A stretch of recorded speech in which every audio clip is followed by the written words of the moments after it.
오늘은 어떤 이야기인가요, 대표님? 집 지어서 돈 버는 방법 이야기를 해드릴게요.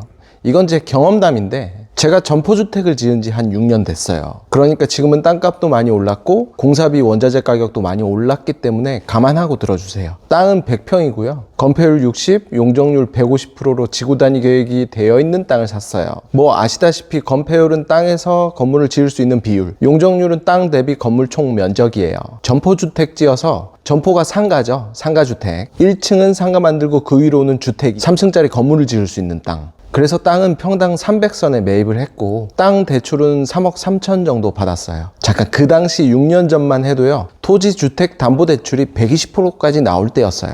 지금은 60%밖에 안 나오죠. 아무튼 그렇게 땅을 샀고 건축비는 평당 640 정도, 대략 7억 5천 선에 끊었어요. 그렇게 심플하게 땅값 3억, 공사비 7억 5천짜리 약 11억짜리 사업을 한 거죠. 자, 이제부터 시작입니다. 여기서부터 중요해요. 다들 비슷하겠지만 저는 투자를 할 때 내 돈 얼마를 들여서 얼마를 버는가, 수익률 이야기예요. 이걸 철저하게 계산합니다. 최대한 돈이 묶이는 걸 지양해야 하고, 또 이렇게 하더라도 간혹 돈이 묶이는 경우가 생기기 때문에 그래요. 11억짜리 사업이지만 땅은 대출을 일으켰고요. 공사비 7억 5천은 2층에 3룸 이렇게 전세 2억 주면서 4억 보증금 받아서 공사비로 냈고, 그러니까 내 돈 들어간 건 지금까지 3억 2천이죠. 아, 그리고 여기에다가 1층 상가를 통으로 안 빼고 5개로 나눴습니다. 그래서 5칸을 보증금 2천에 월세 100 받고 있고요. 저는 개인적으로 네모 반듯한 땅을 좋아합니다. 그래야 나중에 상가 분할할 때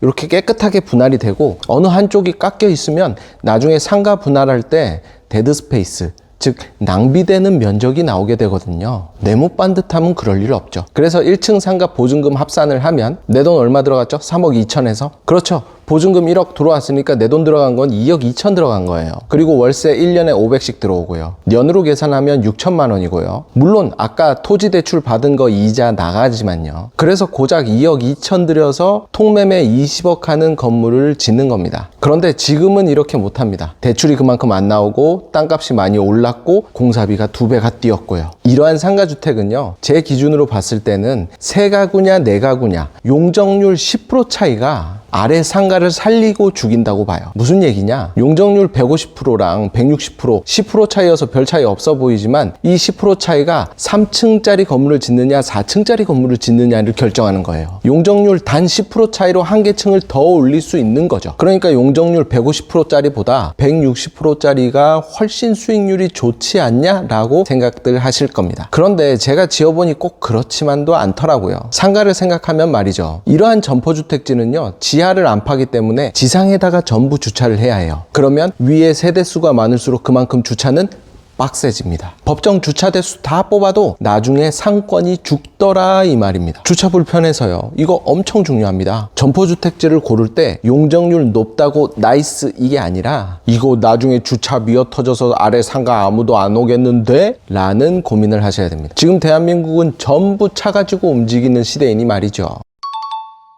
핵심만 다시 짚어주세요. 다시 주제로 돌아와서 얼마를 들여서 얼마를 버는가. 그런데 단순 시세 차익을 노리는 것이 아닌 월세 수익을 병행하여야 한다는 점, 수익률을 철저히 계산해야 한다는 점, 이것이 핵심 포인트입니다. 이제는 정말 단순히 시세 차익을 노린 아파트 전세 갭 투자는 정말 신중하게 접근하셔야 한다입니다. 묶이면 못 나와요.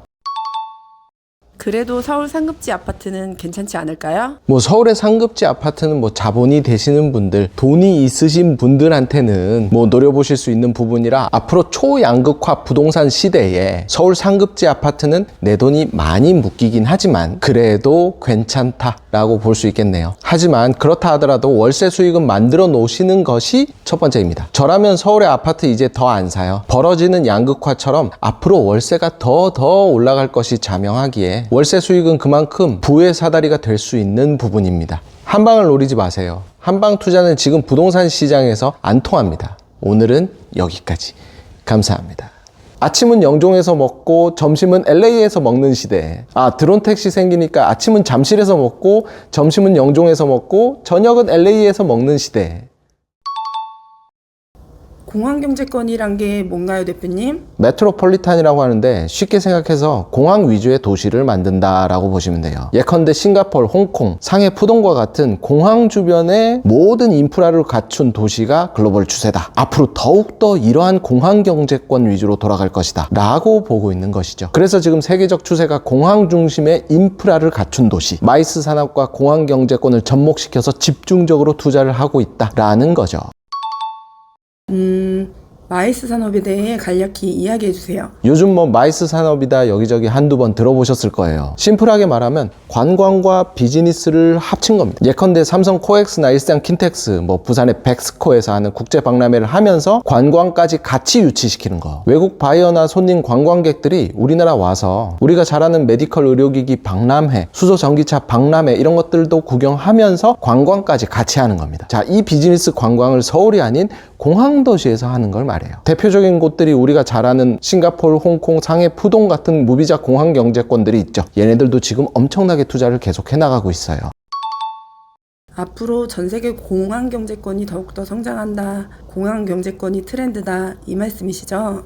바로 그거예요. 세계적 흐름이니까. 여기서 잠깐. 그럼 공항 경제권이 왜 세계적 흐름이냐? 단편적인 예로 우리가 북경에 놀러를 가요. 만리장성 보고 천안문 보고 그러고 와요. 그럼 그 다음번엔 관광객들이 또 북경에 놀러 갈까요? 매니저님이라면 또 북경 놀러 가실래요? 아니, 안 가요. 중국도 무비자로 갈 수 있는, 북경 가서 노는 거랑 똑같이 놀 수 있는 공항 경제권이 있잖아요. 홍콩도 있고 상해 푸동도 있고 마카오도 있고요. 자, 그럼 반대로 외국인들도 똑같은 거예요. 서울 놀러 와서 경복궁 한번 보고 한복 한번 입어보고 명동 한번 거닐어 보고 하고 나면 그 다음에 또 서울에 놀러 올 일이 있을까요? 아니요, 별로 없단 말이죠. 그래서 북경처럼 서울 역시 외국인 재방문율이 뚝뚝 떨어지고 있는 거예요.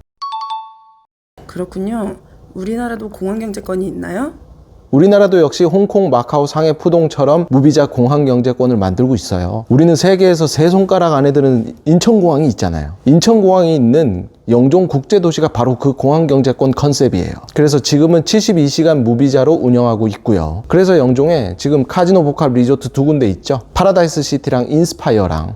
여러분이 거기 가서 마주치는 외국인들은 무비자로 온 외국인들입니다. 그리고 앞으로 카지노 복합 리조트 세 군데 더 들어올 거고요. 그리고 파라다이스 시티랑 인스파이어 카지노 복합 리조트에 국제 박람회를 할 수 있는 컨벤션 시설들이 갖춰져 있어요. 앞서 말한 공항 경제권 더하기 마이스 산업. 외국 관광객들은 이제 비자 필요 없이 영종에 와서 국제 박람회 구경도 하고 관광도 하고 카지노도 하고 그러고 갈 겁니다. 그래서 이걸 노리고 뉴 홍콩 시티 프로젝트를 하고 있는 거고요. 그러면 대표님이 볼 때 어떤가요? 영종이 앞으로 발전 가능성이 크다. 맞나요? 발전 가능성이 크다라기보다는 우리나라 입장에서는 무조건 해야 한다입니다. 그래야 외화벌이가 되고 일자리가 늘어나고 국가 경쟁력이 늘어난다라고 보는 거죠. 다른 나라들 다 하고 있는데 우리라고 못할 거 없잖아요. 거기다 우리는 헬스케어나 케이팝이나 다른 나라들보다 훨씬 더 잘하는 것들이 많으니. 그리고 비행기도 이제 극초음속으로 날아다닌답니다. 이미 개발이 되었고 지금 테스트 중이래요. 우리 지금 미국 가는데 11시간 걸리잖아요. 이제 40분이면 간답니다. 왜 웃어요? 진짜예요. 기사도 났어요. 인천에서 미국 LA로 출퇴근하는 시대에 아침은 영종에서 먹고 점심은 LA에서 먹는 시대에 드론 택시 생기니까 아침은 잠실에서 먹고 점심은 영종에서 먹고 저녁은 LA에서 먹는 시대에 이게 바로 공항 경제권입니다.